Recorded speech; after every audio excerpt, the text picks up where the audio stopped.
새로운 한 주가 시작됐습니다.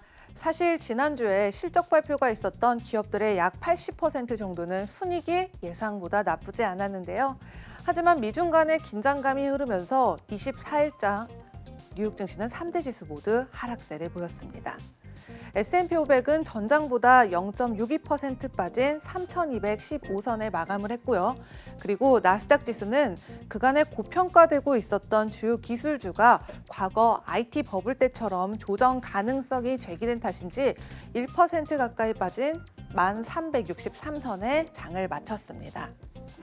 26일 홍콩의 사우스차이나 모닝포스트에 따르면 중국 수창성 청두 주재의 미국 영사관은 본격적인 철수 작업에 들어갔고요.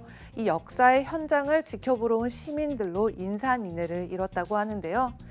미중 간의 여전한 긴장감이 흐르는 가운데 이 밖에도 다양한 이슈들이 시장을 기다리고 있습니다.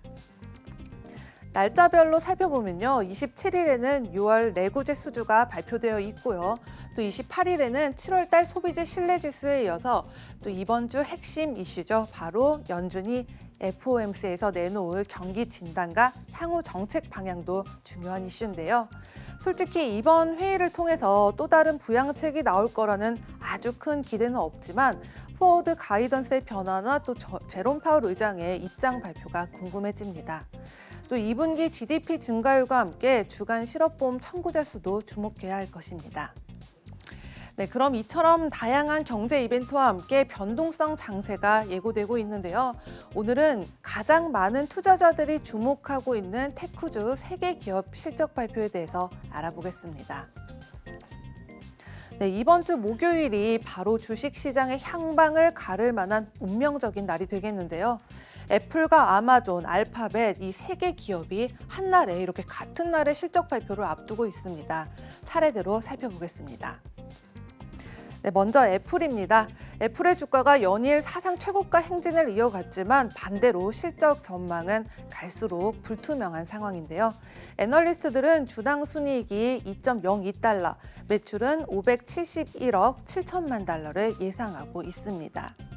골드만삭스에 따르면 아이폰 12의 시리즈 출시가 한 달 정도 미뤄지면서 이번 회계연도의 순이익이 약 6% 정도 줄어드는 효과가 있을 거라고 했는데요.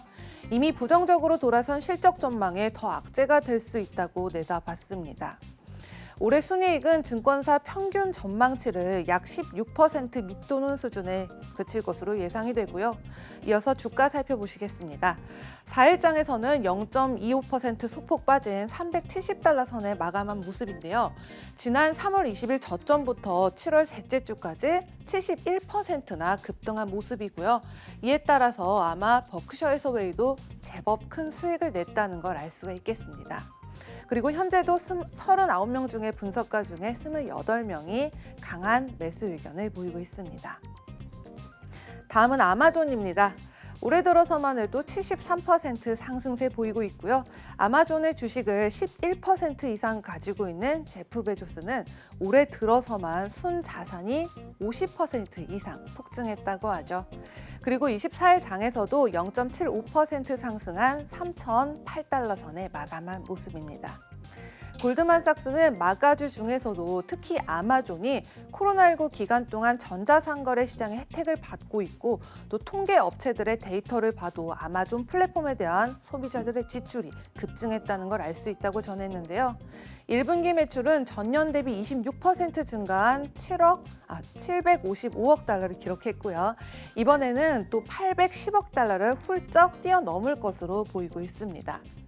그리고 제프리스와 골드만삭스도 목표가를 지속적으로 상향하고 있는 만큼 인베스팅닷컴의 49명의 분석가들 중에 46명도 굉장히 강한 매수 의견을 보이고 있습니다.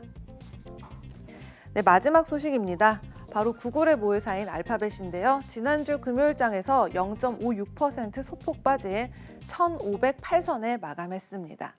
알파벳은 그동안 클라우드 서비스와 디지털 비디오, 또 소비자 하드웨어, 또 무인 자동차와 같은 위험한 장기 베팅에 엄청난 금액을 투자하면서 수년 동안 검색 광고를 다각화했는데요. 코로나19 때문에 기업들이 디지털 광고에 지갑을 닫으면서 역시나 타격이 있을 것으로 보이고요. 실적 예상치를 살펴보시면 예상 수익은 376억 달러, EPS는 8.03달러를 발표할 예정입니다. 그래도 여전히 뉴욕 증시의 상승세를 견인하는 대표적인 테크주인 만큼 아직도 36명의 분석가 중에 31명이 강한 매수 의견을 보이고 있네요. 지금까지 글로벌 금융시장 심쿵 브리핑 펄스였습니다.